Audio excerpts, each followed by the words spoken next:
එක්තරා කාලයක සමාජයට නොපෙනෙන මිනිසෙක් සිටියා. ඔහුගේ සිහින පිළිබඳ කිසිවෙකුත් උනන්දු වූයේ නැහැ.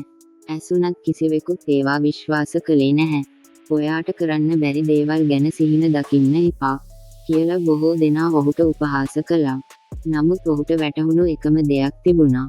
තමන්ව විශ්වාස නොකළොත් ලෝකයේ වෙන කිසිවෙකුත් තමන්ව විශ්වාස කරන්නේ නැහැ. දවස් ගෙවි රාත්‍රීන් උදව් වුණා. රාත්‍රීන් ගෙවි දවස් උදව් වුණා. උත්සාහය අත්හැරීමට සිතෙන තරම් දරුණු මොහොතවල් ආවා.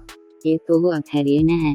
හේතුව ඔහුට ජයග්‍රහණය කරන්න වුවමනා වුණේ අනිත් අයට පෙන්වන්න නෙවෙයි. තමන්ටම සාක්ෂියක් වීමටයි. කාලය ගෙවි ගියා. අද හැමෝම ඔහුට ගෞරවයෙන් කතා කරනවා.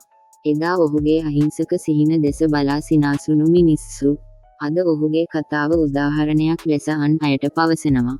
ජයග්‍රහණය කියන්නේ එක දවසකින් ලැබෙන දෙයක් නෙවෙයි. නැවැත්විය නොහැකි අදිෂ්ඨානයක් ඇති මිනිසුන්ට කාලය විසින්ම නිසි පිළිතුරක් ලබා දෙනවා.